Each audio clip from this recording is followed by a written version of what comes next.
నీకు విశ్వాసం లేదా దేవుడి మీద, నీకు డిక్లరేషన్ ఇచ్చేది ఇష్టం లేదు. డిక్లరేషన్ ఇవ్వకపోతే ఆలయ అధికారులు నీకు లోపలికి ప్రవేశాన్ని అడ్డుకుంటారు. డిక్లరేషన్ ఇస్తే మీ శ్రీమతి భారతిరెడ్డి గారు ఇంట్లోకి రానివ్వరు. నీకున్న వ్యక్తిగత సమస్యని ప్రభుత్వం మీద, పోలీసుల మీద, దళితుల మీద నెట్టివేసేటువంటి నెపం ఏదైతే ఉందో, నీకు ఖచ్చితంగా అధికారం కోల్పోయిన తర్వాత పిచ్చైనా పట్టిండాలి, లేదా కులహంకారంతో కొట్టుకుంటున్నైనా ఉండాలి. నువ్వు ఈ రాష్ట్రంలో ఏ దళితుడు, తెలుగు రాష్ట్రాల్లో హిందువులు ఉన్న ఏ దళితుడు తిరుమల ఆలయ ప్రవేశంలో దళితులకు అవమానం జరిగిందని చెప్పేసి ఏ ఒక్క దళితుడైనా నీకు కానీ లేదా బయట సమాజానికి కానీ చెప్పుకున్నటువంటి సందర్భం ఉందా? అన్ని కులాల భక్తులకు ఏ రకమైనటువంటి సౌకర్యాలు ఉన్నాయో, ఏ రకమైనటువంటి ఆలయ ప్రవేశాలు ఉన్నాయో, దళితులకు కూడా అవే ప్రవేశాలు ఉన్నాయి. బాబాయిని చంపితే తండ్రి తర్వాత తండ్రి లాంటి వాడిని చంపితే చంపిన వాళ్ళను కాపాడే దాంట్లో ఉంది నీ మానవత్వం. నీ తండ్రి రక్తం పంచుకు పుట్టిన చెల్లెలు ఆమెకి రావాల్సిన ఆస్తిని అడిగితే రోడ్డు మీద వదిలేసిన నీకు మానవత్వం గురించి మాట్లాడే అర్హత ఉందా? నీ బాబాయ్ కూతురు హత్య చేసినటువంటి వాళ్ళను శిక్షించమని నిన్ను వేడుకుంటే దేశం మొత్తం న్యాయం కోసం రోడ్ల మీద తిరుగుతా ఉంటే నీకు మానవత్వం ఉందా? మానవత్వం అనే పదానికి అర్థం తెలుసా జగన్మోహన్ రెడ్డి? నీకు మాట్లాడే ముందు ఇదేం దేశం అని, ఎంత అసహనం నీకు. అధికారం పోతానే ఇది దేశమేనా అని మాట్లాడతావా? అంటే నువ్వు చేసిన తప్పుల్ని ఎత్తి చూపితే నీకు పిచ్చి పట్టినట్లు వ్యవహరిస్తూ ఉంటే నువ్వేం చేసినా భరించాలా? ఈ దేశం కాదా నీకు అవకాశం ఇచ్చింది? ఈ రాజ్యాంగం కాదా నువ్వు ముఖ్యమంత్రి అవ్వడానికి అవకాశం ఇచ్చింది? నీకు అధికారం కోల్పోతానే అసహనంతో ఇదేం దేశం అని మాట్లాడతావా? అసలు దేశద్రోహం చట్టం కింద నిన్ను అరెస్ట్ చేయాలి జగన్మోహన్ రెడ్డి. ఈ దేశంలో ప్రజాస్వామ్యంలో నియంతలాగా నీకు ఇష్టం వచ్చినట్టు వ్యవహరిస్తే, అడ్డుకట్ట వేస్తే ఇదేం దేశం అని మాట్లాడతావా? ఇదేం హిందూ మతం అని మాట్లాడతావా? నువ్వు 4 గోడల మధ్య బైబిల్ చదువుకుంటా వీధి లేకొచ్చి హిందువులను అవమానపరుస్తావంటే ఎవరు భరించరు జగన్మోహన్ రెడ్డి. నువ్వు నీ మతాన్ని ఎంత గౌరవిస్తావో, ఎంత ప్రేమిస్తావో, ఇతరుల మతాల్ని అగౌరవపరిచేటువంటి హక్కు నీకెవరిచ్చారు?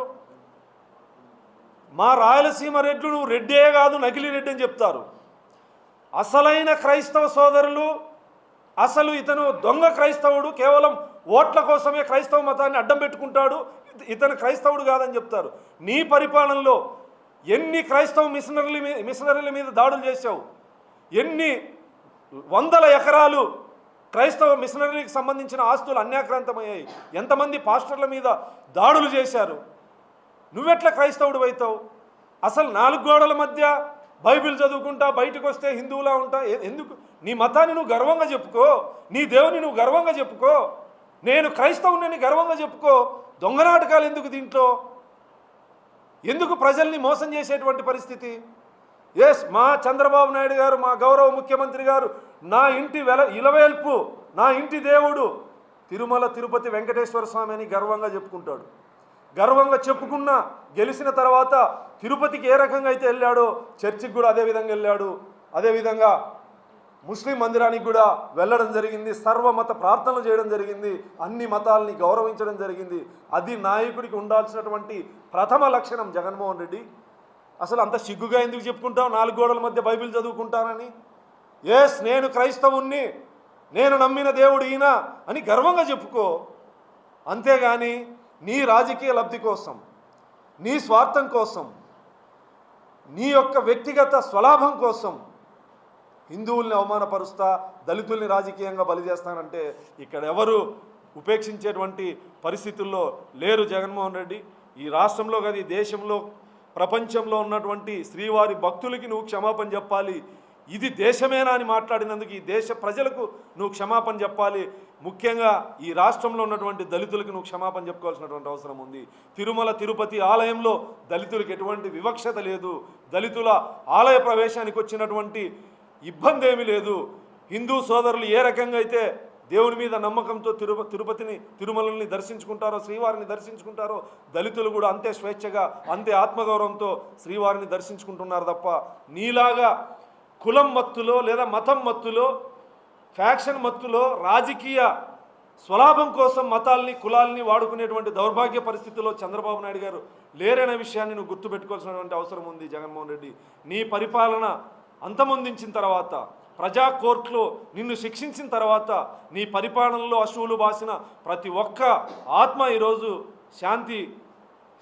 శాంతి కలగజేస్తుంది. అదేవిధంగా ఈ రాష్ట్రంలో ఉన్నటువంటి దళితులు చంద్రబాబు గారి పరిపాలనలో గౌరవంగా ఉన్నాం, ఆత్మగౌరవంగా ఉన్నాం.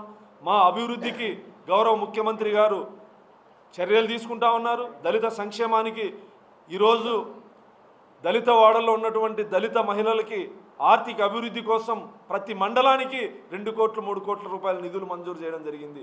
ఎస్సీ ఎస్టీ సప్లా నిధులు సక్రమంగా అమలు చేస్తామని చెప్పడం జరిగింది. అనేక దళితుల ఆర్థిక అభివృద్ధికి సంక్షేమం కోసం కృషి చేస్తున్నటువంటి చంద్రబాబు నాయుడు గారిని నీ రాజకీయ లబ్ధిలో దళితుల్ని పావులా వాడుకుంటానంటే మాత్రం క్షమించే ప్రసక్తే లేదు. జగన్మోహన్ రెడ్డి, మొట్టమొదట ఈ రాష్ట్రంలో ఉన్నటువంటి దళితులకి నువ్వు క్షమాపణ చెప్పాలి, ఈ దేశ ప్రజలకి నువ్వు క్షమాపణ చెప్పాలి, ప్రపంచంలో ఉన్నటువంటి హిందువులకి నువ్వు క్షమాపణ చెప్పాలని సందర్భంగా డిమాండ్ చేస్తావు.